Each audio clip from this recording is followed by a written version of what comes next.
ప్రయుక్త రాష్ట్రాలు జరిగిన తర్వాత మనకి ఒకసారి మన కర్నూలు రాజధానిగా ఒక డేట్ పెట్టాం. తర్వాత మళ్ళీ మనకి తెలంగాణ రాష్ట్రాన్ని విలీనం చేసి ఉమ్మడి ఆంధ్రప్రదేశ్కి ఏర్పడిన ఒకటి మళ్ళీ విడిపోయిన తర్వాత ఇవన్నీ మొన్న చాలాసార్లు క్యాబినెట్లో మాట్లాడుతూ ఉంటే గౌరవ ముఖ్యమంత్రి గారు చంద్రబాబు నాయుడు గారు చెప్పింది, ఆయన ఆత్మార్పణ దినాన్ని మనం చాలా ఘనంగా జరుపుకోవాలి. ఇంకా సమయం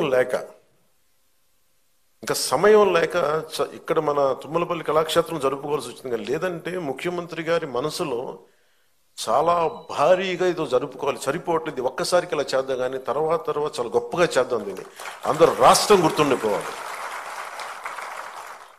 అంటే ఆయన త్యాగం ఈ రోజున మనందరం కూర్చొని ఈ రోజున మన ఆంధ్రులు అని చెప్పుకుంటున్నాం. భారతదేశంలో ఒక బలమైన రాష్ట్రంగా ఏర్పడ్డామంటే అలాంటి మహానుభావుడి పాదాలకి నేను సాష్టాంగపడి పాదాభివందనాలు తెలియజేస్తూ, ఈ రాష్ట్రం ఒకరి బలిదానం మీద జరిగింది. త్యాగాలు లేకుండా ఏమీ జరగదు. ఒకళ్ళు ఆయన తల్లి మన భార్య బిడ్డను పోగొట్టుకొని ఎందుకు చేయాల్సి వచ్చింది అంటే మనందరి కోసం చేసిన వ్యక్తి. తనని దాటి ఆలోచించేవాడు.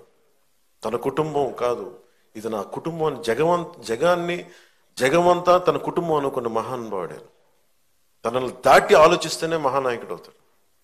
తన కుటుంబాన్ని దాటి, తన పరిసరాల్ని దాటి, తనది అని దాటి వచ్చినవాడు మహానాయకుడు అవుతాడు.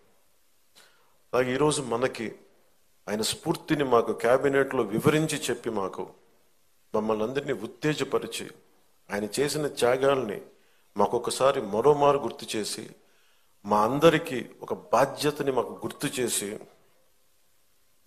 గుర్తు చేసి మాకు ఆయన ఆత్మార్పణ దినాన్ని చాలా బలంగా జరుపుకోవాలి, మనం కృతజ్ఞతలు అయి ఉండాలి, దానికి మనం బద్దులై ఉండాలని చెప్పి 10 సార్లు ఉత్తేజపూరితంగా చెప్పిన శ్రీ నారా చంద్రబాబు నాయుడు గారికి మనస్ఫూర్తిగా వారికి నా కృతజ్ఞతలు, నా అభినందనలు తెలియజేస్తున్నాను.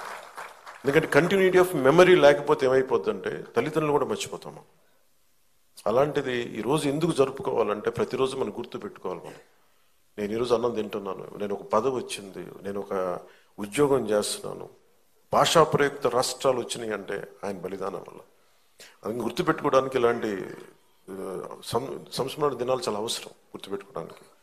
అలాగే ఆయన చేసిన త్యాగాన్ని మరింత ఇనుముడింప చెయ్యాలి అంటే ఇందాక పార్థసారథి గారు చెప్పినట్టుగా, గౌరవ మంత్రి పార్థసారథి గారు చెప్పినట్టుగా, గౌరవ ముఖ్యమంత్రి శ్రీ నారా చంద్రబాబు నాయుడు గారి నాయకత్వంలో విజన్ 2047 ఆవిష్కరించారు పుస్తకాన్ని. ఎలా ఉండాలి విజన్ అనేది. ఆయన ఒక పుట్టి శ్రీరాములు గారు ఒక కలగన్నారు, ఆంధ్రులకి ఒక ప్రత్యేక రాష్ట్రం కావాలని. నందమూరి తారక రామారావు గారు తెలుగు ప్రజలను ఎప్పుడు కూడా మద్రాసీలు అంటే నేను తెలుగువాడినని సగర్వంగా చెప్పి, తెలుగువాడు కాలర్ ఎగరేసుకున్న తెలంగాణలో ఉన్న ఎక్కడున్నా సరే మాకంటూ ఒక ఉనికి ఉందని ఆత్మగౌరవాన్ని చాటి చెప్పిన మహానుభావులు శ్రీ ఎన్టీ రామారావు గారు. అలాగే చంద్రబాబు నాయుడు గారు మొన్న చెప్పారు, ఒక పార్టీని నడుపుతూ ఎంత కష్టమో నేను చెప్తా ఉన్నాను. ఆయన మనుగడ సభలో చెప్పాను, చాలా కష్టం ఒక పార్టీని నడపడం. ఒక 5 కోట్ల మంది, ఇన్ని కోట్ల మంది ప్రజల తాలూకు జీవితాన్ని నిర్దేశించే పాలసీలు తీసుకురావడం చాలా కష్టం, కంకణబద్దులై ముందుకు తీసుకెళ్ళడం కష్టం. అలాంటిది 2047కి ఎలా ఉండాలి ఈ రాష్ట్రం, అదొక డాక్యుమెంట్, అది ఒక దిశానిర్దేశం చేస్తుంది. ఇలాంటి అవకాశాలు ఉన్నాయి, ఎంత పెట్టుబడి పెట్టబోతున్నాం, లేదంటే మనం నేచర్ ఫార్మింగ్ ప్రకృతి వ్యవసాయం చేస్తున్నాం, లేదంటే ఇన్ని ఉద్యోగాలు కల్పించబోతున్నాం, లేదంటే ఇలాంటి మన టూరిజంలో ఇలాంటి ఆలోచనలు ఉన్నాయి. ఇవన్నీ ఏం చెప్తున్నాయి అంటే ఎవరైనా అందిపుచ్చుకోవచ్చు అని. దీనికి ఒక కులం లేదు, ఒక మతం లేదు, ఒక ప్రాంతం లేదు.